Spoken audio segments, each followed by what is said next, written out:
called the Jefferson Parish Council District 4 seat for Dominick Impastato. We did that quite a while ago. Jacqueline Quinn is live with his campaign party right now, and we're going to join her. Jacqueline. Yeah, first of all, Dominick, congratulations on the win Thank tonight. you. You've been so emotional. What was it like to have your daughter call you up there on that stage? That's what it's all about. My family is just unbelievable, and no better way for people to know who I am than to know my family. And for my daughter to say that and have the courage to say that, that's who Dominick Impastato is. That's all I can say. Now, you talked about so much up there that you called yourself an outsider. So talk about this campaign, how tough it was for you. Yeah, I mean, they lined up every elected official from every office they could to try and shut what we had to say down. They could not have gotten any more help from other elected officials in the region, top to bottom, to try and shut our campaign down. And we had a select few elected officials who had the courage to stand up for the message we had. And they're standing with me at my side here. And for them to have the courage is just something I'll never forget, and I'm glad for that.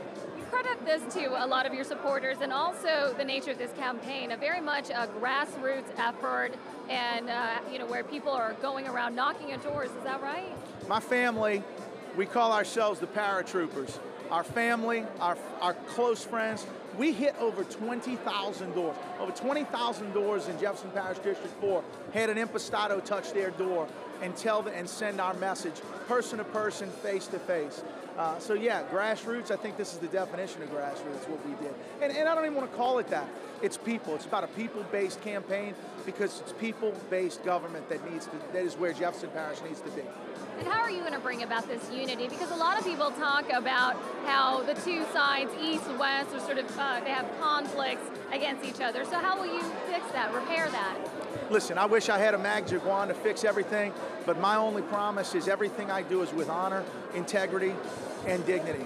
And as long as we do that, we're going to have no trouble working together, I have no doubt. There's only one side, it's the Jefferson Parish side, and that's what I want to fight for as the citizens of Jefferson Parish, and I have the utmost confidence that my colleagues will understand that we will handle ourselves with dignity and integrity at all times, and that's going to serve Jefferson Parish best. And you said you're going to wake up maybe around 7, so what is the first order of business? What are you going to be doing next? First order of business? I don't know, I guess I got to get an address to the office, I don't know. Well, congratulations again. It was a big win. Thank you. Thanks for talking about it. Thank you. All right, so that was a big win here. That was Impastato running against Danny Martini. He called himself that outsider. He credits a lot of his supporters for going around knocking on doors and supporting him in this grassroots effort campaign. He called it just a campaign where he focused on the people. But for now, we're going to send it back to you guys in the studio. All right, thank you, Jacqueline. That was Dominick Impastato, and doing it with style. I think when he was having his victory speech there, he said, I'd like to, I think the shortest part of the speech will be thanking all the elected officials that supported me. Yeah, well. Coming in with a lot of attitude. I wanted to see his daughter after Jacqueline talked about that. Okay.